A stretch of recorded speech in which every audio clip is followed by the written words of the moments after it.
หัว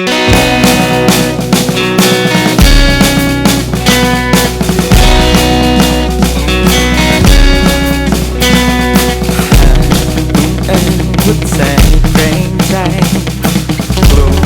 ว่าฉันจะทนไม่ไหวกับคำที่เธอบอกไม่ต้องกังวลหรอกฉันเข้าใจไม่เป็นไรบอกมันเลยไม่ต้องลังเลอยากจะเททุกชีวิตของเธอกลับไปเหมือนก่อนให้มันเป็นเหมือนตอนที่เรายังไม่รักกัน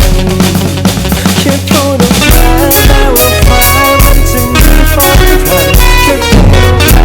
ไม่ต้องช้ำก็แค่ครั้งที่ต้องทำใจเธอ